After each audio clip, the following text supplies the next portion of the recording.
Hello बच्चों, welcome to the study centre. I hope आप लोग स्वस्थ होंगे, मस्त होंगे और आपकी पढ़ाई बहुत अच्छे तरीके से चल रही होगी। तो प्यारे बच्चों, आज की इस क्लास में हम लोग प्रश्नावली 1B के क्वेश्चन को सॉल्व करेंगे। और सबसे पहले बात करते हैं क्वेश्चन नंबर 1 की। प्रश्नावली 1B का क्वेश्चन नंबर 1 कहता है कि निम्नलिखित संख्याओं को अभाज्य गुणनखंडों के गुणनफल के रूप में व्यक्त कीजिए। इससे पिछले वाली वीडियो में मैंने आपको अर्थमेटिक का जो थ्योरम था, फंडामेंटल थ्योरम ऑफ अर्थमेटिक, अंक गणित का आधारभूत प्रमेय, उसके बारे में मैंने बताया था। और उस प्रमेय के अनुसार, उस थ्योरम के अनुसार हम लोग किसी भी भाज्य संख्या को अभाज्य संख्याओं के गुणनखंडों के रूप में लिख सकते हैं। तो उसी से रिलेटेड ये क्वेश्चन है। और ये क्वेश्चन कह रहा है कि जितनी भी संख्याएं आपको दिया है, यहाँ पे 5 नंबर आपको दिए हैं, 5 संख्या दिया है। ये 5 संख्याएं जो है ये भाज्य है। हमें क्या करना है, इनको अभाज्य संख्याओं के गुणनखंड के रूप में लिखना है।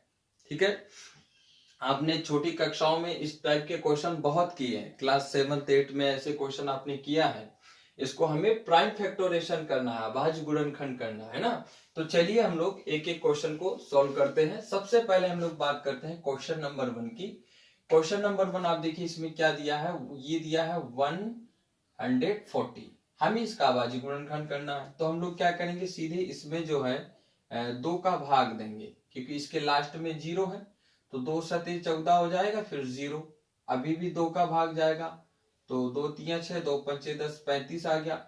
अब जो है इसमें 5 का भाग देंगे, 5 सते 35 और फिर 7 एकम 7। तो इसका जो 140 का जो अभाज्य गुणनखंड होगा वो क्या होगा बच्चों, वो होगा 2 की पावर 2 इंटू 5 की पावर 1 और 7 की पावर 1। और पावर 1 लिखा भी जाता है और नहीं भी लिखा जाता है। ठीक है, तो इस तरीके से हम इसका अभाज्य गुणनखंड कर सकते हैं। अगला क्वेश्चन है, जैसे 156 है, तो इसको देखते हैं कैसे करेंगे। तो इसको भी हम लोग जो है अभाज्य गुणनखंड करेंगे। इसमें भी 2 का भाग दिया जाएगा। 2 सते 14, एक इधर गया, 2 अठे 16, फिर 2 का जाएगा, 2 तिया 6 और 2 नौ 18। फिर इसमें 3 का जाएगा, 3 एकम 3, 3 त्रिका 9, और फिर इसमें जो है 13 का जाएगा। तो इसका जो अभाज्य गुणनखंड आया वो क्या आया, 156 का अभाज्य गुणनखंड आपको मिला 2 की पावर 2 इंटू 3 इंटू 13।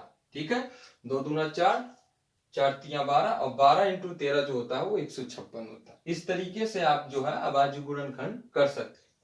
ठीक है, बात करते हैं अगले क्वेश्चन की। अगला क्वेश्चन क्या है, तो ये है 3825। हम लोग इसमें पहले 3 का भाग देते हैं, क्योंकि इसमें 3 का भाग जाएगा। 3 का भाग किस संख्या में जाता है, जब इनका टोटल जो है उसमें जब 3 का भाग जाएगा तो इस संख्या में भी 3 का भाग जाएगा। तो देखिए 5 2 7 और 7 3 10, 10 8 18 हो रहा है, 18 में 3 का भाग जाता है।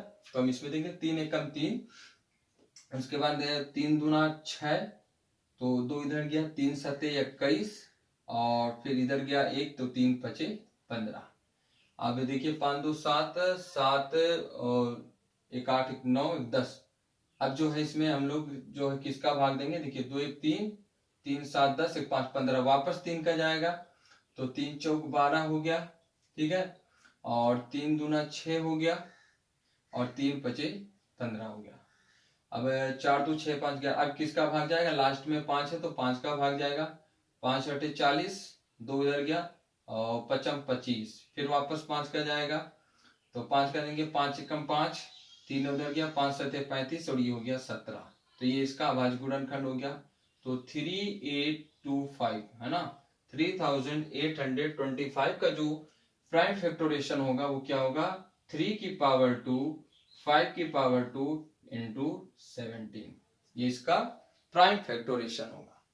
अब बात करते हैं 5005 का। इसका क्या होगा, तो इसमें भी हम लोग 5 का भाग देंगे। पहले 5 का भाग दीजिए आप, 5 एकम 5, 0, फिर 0, 5 एकम 5। अब जो है इसमें किसका भाग जाएगा, तो इसमें हम लोग देंगे 7 का भाग देंगे। ठीक है, 7 का भाग दीजिए आप इसमें। 7 एकम 7 हो गया।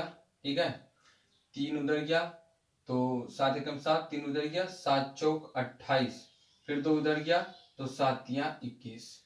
ठीक, अब 143 आया, इसमें किसका भाग देंगे, तो इसमें आप भाग दीजिए जो है 11 का, है ना, इसमें आप 11 का भाग दीजिए, 11 कम 11 हो गया, इधर कितना बचा 3, 3 इधर गया तो 11 तिया 33 हो गया। अब फिर किसका जाएगा 13 का, तो इसका जो प्राइम फैक्टोरेशन आया वो कितना आया बच्चों, वो आया आपका, वो आया 5 इंटू 7 इंटू 11 इंटू 13, ये इसका प्राइम फैक्टोरेशन आया। अब लास्ट क्वेश्चन की बात करते हैं, क्वेश्चन नंबर 5, वो क्या है 7429। इसमें सबसे पहले हम लोग 17 का भाग देंगे। ठीक है, इसमें जो है 17 का भाग जाएगा, 17 7 दूना 34, 7 51, 7 चौक 68, 7 25 85, तो 17 चौक 68 4 बार जाएगा। 74 में से 68 माइनस करेंगे तो 14 में से 8 गया 6, तो यहाँ 6 बचेगा यानी 62 हुआ। तो 14 17 7 दूना 34, 7 51 3 बार जाएगा। अब जो है 62 में से 51 को माइनस करेंगे हम लोग, तो इधर हो जाएगा 2 में से गया 1, 6 में से बच गया 1, तो 117 7 119 हो जाएगा। अब इसमें किसका भाग जाएगा, तो इसमें जो है 4 3 7 7 7 14, तो इसमें जो है 19 का भाग जाएगा। 19 19 दूना 38, 19 तिया 57, तो आप 38 माइनस करिए, 13 में से 8 जाएगा तो 8 5 13 5 बचेगा, तो यहाँ हो जाएगा 19 दूना 38 और 19 तिया 57, फिर इसमें जाएगा 23 का। तो प्यारे बच्चों इसका जो प्राइम फैक्टोरेशन आया वो कितना आया, तो वो आया 17 इंटू 19 इंटू 23, ये इसका प्राइम फैक्टोरेशन मेथड हो गया। ठीक है, तो इस प्रकार से हम लोग जो है किसी भी भाज्य संख्या को अभाज्य संख्याओं के गुणनफल के रूप में या गुणनखंडों के गुणनफल के रूप में व्यक्त कर सकते हैं। तो पहला क्वेश्चन यही था कि आपको निम्नलिखित संख्याओं को अभाज्य गुणनखंडों के गुणनफल के रूप में व्यक्त करना है। आई होप आपको ये समझ में आया होगा कि किस तरीके से हम लोग जो है किसी भी कंपोजिट नंबर को प्राइम नंबर के फैक्टर में कन्वर्ट कर सकते हैं। ठीक है, तो प्यारे बच्चों हम लोग बात करते हैं प्रश्नावली 1B के क्वेश्चन नंबर 2 की। क्वेश्चन नंबर 2 क्या कह रहा है, ये कह रहा है कि पूर्णांकों के निम्नलिखित युग्मों के एचसीएफ और एलसीएम ज्ञात कीजिए तथा इसकी जांच कीजिए कि दो संख्याओं का गुणनफल बराबर होता है एचसीएफ इंटू एलसीएम।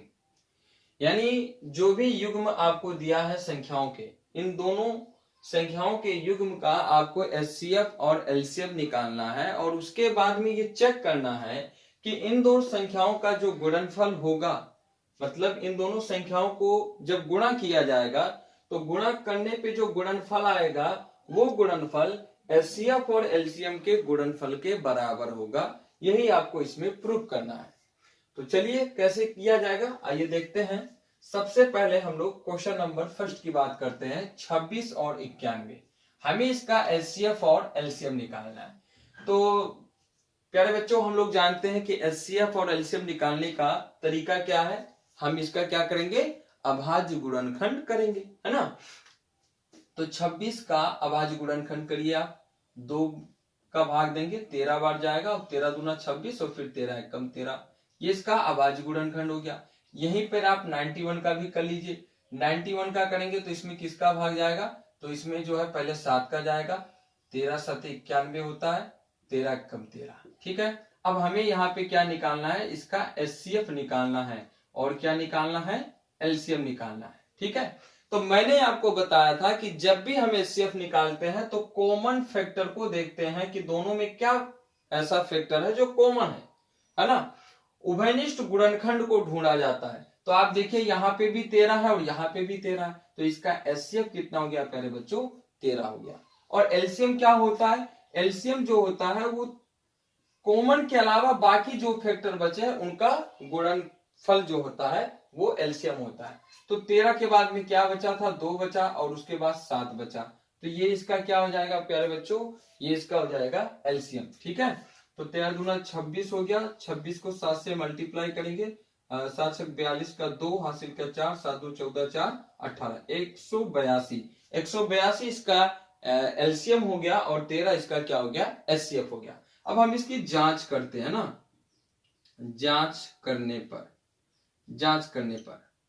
अब जांच कैसे करेंगे, तो जांच करने के लिए मैंने आपको एक रिलेशन बताया है। वो रिलेशन क्या होता है, वो होता है A इंटू बी बराबर एचसीएफ इंटू एलसीएम। हमें इसी रिलेशन का प्रयोग करना। ए की जगह आप रखेंगे 26 और बी की जगह आप रखेंगे 91, एचसीएफ की जगह आप रखेंगे 13 और एलसीएम की जगह आप रखेंगे 182। इसका गुणा करेंगे हम लोग। तो सबसे पहले आप जो है इसका गुणा कर दीजिए, 26 को 91 से मल्टीप्लाई कर दीजिए तो कितना आ जाएगा, 6 कम 6, 6 9 54 और 2 1 कम 2, 2 9 18। तो इसको जोड़ेंगे 6 4 2 6 8 5 13 3 हासिल का 1 1 और 1 2, 23 66 आ रहा है प्यारे बच्चों, 23 66। अब इधर भी गुणा कर लीजिए, है ना।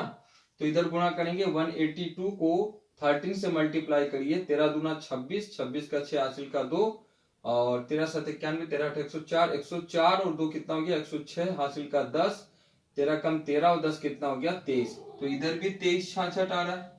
तो इस हिसाब से अगर देखा जाए तो ये जांच करने पे क्या मिला हमें कि एलसीएम और एचसीएफ इनका गुणनफल दो संख्याओं के गुणनफल के बराबर होता है। अब जैसे हमने इसको किया है वैसे हमें बाकी के दो क्वेश्चन को करना है। प्यारे बच्चों, हम लोग अब क्वेश्चन नंबर 2 की बात करते हैं। क्वेश्चन नंबर 2 में देखिए, सबसे पहले आप 510 का जो है अभाज्य गुणनखंड करिए। इसमें हम 2 का भाग देंगे, 2 पंचे 2 दूना 4, एक इधर गया 2 पंचे 10, ठीक है, फिर एक इधर गया 2 पंचे 10। अब जो है इसमें हम लोग किसका भाग देंगे, 5 का भाग देंगे।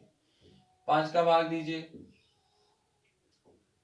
55 25 हो गया, एक बचा 5 एकम 5 हो गया, ठीक है। अब इसमें आप दीजिए 3 का भाग, 3 दूना 3 एकम 3, 2 उधर गया 3 7 21। अब यहाँ पे दीजिए 17, 17 एकम 17। यह 92 है। इसमें आप 2 का भाग दीजिए, 2 चौक 8 हो गया, 2 छक 12 हो गया, फिर 2 का भाग दीजिए, 2 दूना 4 हो गया, 2 तिया 6 हो गया और फिर इसमें 23 का भाग दीजिए, 23 एकम 23, ठीक है। अब हमें इसका एचसीएफ निकालना है। तो एचसीएफ के लिए मैंने बताया है कि कॉमन की सबसे छोटी घात, मतलब जो फैक्टर होंगे उस फैक्टर में सबसे छोटी पावर आपको लेना है। तो यहाँ अगर देखा जाए तो इनका एचसीएफ जो है वो केवल 2 ही कॉमन मिल रहा है दोनों में, तो इसका एचसीएफ क्या हो गया, 2 हो गया, है ना। अब जब एलसीएम निकाला जाता है तो कॉमन के अलावा बाकी जितने भी फैक्टर बचे हैं उनका भी गुणन कर दीजिए, आपको क्या मिल जाएगा, एलसीएम मिल जाएगा। तो यहाँ अगर हम देखें तो 2 हो गया, फिर 2 हो गया, उसके बाद में 3 है, फिर क्या है 5 है, फिर क्या है 17 है और फिर क्या है 23 है। ये इसके एलसीएम होंगे। अब इनका गुणा किया जाए, 2 दूना 4, 4 तिया 12, 12 पंचे 60, 60 का जो है 17 से गुणा कर दीजिए आप, ठीक है। तो कितना हो जाएगा, 0 7 छक 42 और फिर 0 6 कम 6, तो 0 2 6 4 10, 1020 मिला। 1020 को अब आप 23 से गुणा कर दीजिए तो ये कितना हो जाएगा, 0 3 दूना 6, फिर 0 3 एकम 3, फिर 2 का गुणा करिए, 0 2 दूना 4, 0 2 एकम 2, तो ये कितना मिलेगा, ये आपको मिलेगा 23460। इसका एलसीएम कितना आया, 23460 आया। ये इसका एलसीएम हो गया, ठीक है। अब एलसीएम निकालने के बाद में हमने एचसीएफ और एलसीएम दोनों निकाल लिया। अब हमें इसकी जांच करनी है, तो हम यहाँ लिखेंगे जांच करने पर। जांच करने पर जांच कैसे करेंगे, तो मैंने आपको बताया A इंटू बी बराबर होता है एचसीएफ इंटू एलसीएम। इसका यूज किया हमने।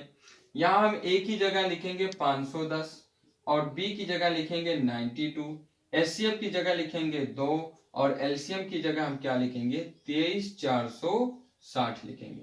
तो इधर गुणा कर दीजिए, 0 हो गया, 2 छक 12, 12 2 हासिल का 1, 2 चौक 8 1 9, 2 तिया 6 और 2 दूना 4, 46920 आया। इधर भी वही चीज आना चाहिए, तो उसके लिए हमें 510 का 92 से गुणा करना होगा। 0 2 एकम 2, 2 पंचे 10, 0 9 एकम 9, 9 पंचे 45, तो 0 2 9 5 1 6 और 4, 46,920 उधर भी आ रहा है और 46,920 इधर भी आ रहा है। तो जांच करने पे हमने देखा कि दो संख्याओं का गुणनफल एचसीएफ और एलसीएम के गुणनफल के बराबर होता है। अब इसी तरीके से आपको क्वेश्चन नंबर 3 भी करना है। तो चलिए देखते हैं। यहाँ क्या है, 336 है। इसका सबसे पहले हम लोग अभाज्य गुणनखंड करते हैं। तो 2 का भाग देंगे, 2 1 कम 2, एक उधर गया, 2 6 12, फिर एक उधर गया, 2 8 16, वापस से 2 का भाग दीजिए, 2 8 16, 2 चौक 8, फिर 2 का भाग दीजिए, 2 चौक 8 और 2 दूना 4, फिर 2 का भाग दीजिए, 2 दूना 4, 2 1 कम 2, अब 3 का भाग जाएगा, 3 सत्ते 21 और 7 1 कम 7, ये इसका प्राइम फैक्टोरेशन हो गया। इसी प्रकार 54 का भी कर लीजिए।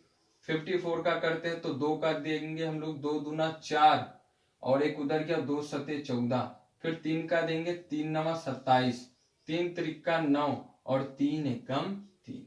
अब इसका हमें क्या निकालना है, एचसीएफ निकालना है।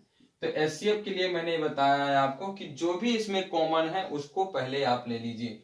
तो 2 यहाँ कॉमन है, उसके बाद में 3 कॉमन है, उसके बाद में कुछ भी कॉमन नहीं है। तो हम यहाँ लिखेंगे 2 गुणे 3 अर्थात 6। इसका एचसीएफ कितना आ गया, 6। एलसीएम निकालते समय कॉमन के अलावा जो बचा है उसको ले लीजिए। तो एचसीएफ एलसीएम हमारा क्या होगा, कॉमन क्या हमारा 2 गुणे 3 है। अब इसके अलावा जो बच रहा उसका गुणा करिए। तो 2 और 2 बच रहा, 3 बार 2 है तो यहाँ लिखेंगे 2 इंटू 2 इंटू 2 हो गया। ठीक है, फिर क्या बच रहा, 3 और 3 बच रहा, फिर 3 गुणे 3 लिख लीजिए। ठीक है, फिर क्या बच रहा है यहाँ पे, एक यहाँ पे 7 बच रहा है तो 7 ले लीजिए आप। इन्हीं का गुणा कर देंगे, हमें एलसीएम मिल जाएगा। ठीक है, अगर आपको ऐसे नहीं समझ में आता है तो आप क्या करिए कि इसको जो है ऐसे लिख दीजिए आप। 336 को आप ऐसे लिखिए, 336 बराबर आप लिखिए 2 की पावर 4 गुणे 3 गुणे 7 और 54 को आप लिख दीजिए 2 गुणे 3 की पावर 3। समझ में आई बात। अब जब आपको एलसीएम निकालना होगा तो एलसीएम में बड़ी घात का गुणा किया जाता है। तो 2 की पावर 4 और 3 की पावर 3 ले लीजिएगा और उसके साथ में 7 ले लीजिएगा, ये आपका एलसीएम हो गया। ठीक है, और जब एचसीएफ लेना होगा तो कॉमन में ले लीजिएगा 2 गुणे 3। समझ में आई बात। तो हम इसको ऐसे भी लिख सकते हैं। अब इसका गुणा करेंगे तो हम इसको ऐसे लिख सकते हैं 1 2 3 4, 2 की पावर 4 लिख दिया मैंने, 1 2 3, 3 की पावर 3 लिख दिया और 7 लिख दिया। अब गुणा करने में क्या हो जाएगा, आसानी हो जाएगा, क्योंकि 2 की पावर 4 क्या होता है तो हम जानते हैं 2 दूना 4, 4 दूना 8, 8 दूना 16 होता है। और 3 की पावर 3 क्या होता है, 3 त्रिका 9, 9 त्रिक 27 होता है और फिर 7। तो हमें इसका गुणा करना है ना। तो सबसे पहले 27 का गुणा आप 7 से कर लीजिए, 7 सत्ते 49 का 9 हासिल का 4, 7 दूना 14 और 4 कितना हो गया 18। तो 27 का 7 से गुणा किया तो 189 आया, है ना। अब इसमें 16 का गुणा कर लीजिए, 9 छक 54 का 4, 5, 8 छक 48, 48 और 5 कितना हो गया 53 का 5 हासिल का 53 का 3 हासिल का 5 और 6 कम 6, 6 5 कितना हो गया 11। और फिर यहाँ करेंगे 1 9 1 कम 9, 8 1 कम 8, 1 1 कम 1, इसको जोड़िए 4 9 3 कितना हो गया 9 1 10 11 12 हासिल का 1, 8 1 9 1 10 का 0 हासिल का 1, 1 1 2 1 3, 3024। तो प्यारे बच्चों इसका जो एलसीएम आया वो कितना आया 3024 आया। ये इसका एलसीएम मिल गया हमें। अब हमें इसकी जांच करनी है तो आप जांच कर लीजिए। जांच करने पर वही काम करेंगे, ए गुणे बी बराबर क्या लिखेंगे हम लोग, एचसीएफ गुणे एलसीएम लिखेंगे। क्या लिखेंगे, एलसीएम गुणे एचसीएफ। ए की जगह हम लोग क्या लिखेंगे, तो ए की जगह हम लिखेंगे 336 और बी की जगह हम लोग क्या लिखेंगे 54 लिखेंगे। ठीक है, एचसीएफ क्या है हमारा 6 है और एलसीएम क्या है हमारा 3024 है। तो इसका गुणा करना हमें, 336 का गुणा करेंगे 54 से, 4 छक 24 का 4 हासिल का 2, 4 तिया 12 1 13 14 4 हासिल का 1, 4 तिया 12 और 1 13 हो गया। ठीक है, अब 5 का गुणा करेंगे, 6 पंचे 30, 30 का 0 हासिल का 3, 5 तिया 15 3 18 का 8 हासिल का 1, 5 तिया 15 और 1 हो गया 16। अब इसको जोड़ दीजिए आप, 4 4 8 3 आपका हो गया 11, हासिल का 1, 6 1 7 और 1 8 और 1, ठीक है, ये आया। तो जब 336 और 54 का गुणा किया तो 18 144 आया, ठीक है, 18 144। अब 3024 का गुणा 6 से करिए आप, 6 चौक 24 का 4, हासिल का 2, 6 दूनी 12, 1 13 14 14 आ गया यहाँ पे, और 6 त्रिक 18, तो 18 144 इधर भी आ गया और 18 144 इधर भी आ गया। तो इस प्रकार से हमने देखा कि जब दो संख्याओं का गुणा किया हमने तो ये एचसीएफ और एलसीएम के गुणनफल के बराबर मिला। तो प्यारे बच्चों, इस प्रकार से आप जो है इस तरीके प्रश्नों को कर सकते हैं। सबसे पहले क्या करना है, आपको अभाज्य गुणनखंड करना है, वहां से एचसीएफ एलसीएम निकालना है, फिर उन दोनों संख्याओं का गुणा करना है और एचसीएफ और एलसीएम का गुणा करके चेक करना है कि क्या दोनों मान बराबर आते हैं। अगर मान बराबर आता है तो हम ये कह सकते हैं कि दो संख्याओं का गुणनफल एचसीएफ और एलसीएम के गुणनफल के बराबर होगा। तो आई होप आपको ये प्रश्न समझ में आया होगा कैसे करना है, ठीक है। एग्जाम में यहाँ से क्वेश्चन बनते हैं, आपके बोर्ड एग्जाम में यहाँ से 1% तो पक्का बनता है एचसीएफ और एलसीएम से, ठीक है। तो आज की इस क्लास में बस इतना ही, मिलते हैं अगली क्लास में, और अगली क्लास में हम लोग क्वेश्चन नंबर 3 से कंटिन्यू करेंगे, ठीक है। तो आप इसको भी अपनी कॉपी में नोट कर लीजिए, और अगर वीडियो आपको पसंद आया है तो वीडियो को लाइक करें और हमारे चैनल को सबसे पहले सब्सक्राइब करें और अपने दोस्तों में इस वीडियो को शेयर करें। तो मिलते हैं फिर अगले क्लास में, तब तक के लिए आपका बहुत बहुत धन्यवाद। प्यारे बच्चों, खूब मन लगाकर पढ़िए और आप अच्छा नंबर लेकर आए, इसी आशा के साथ मिलते हैं फिर अगली वीडियो में। Thank you, thanks for watching.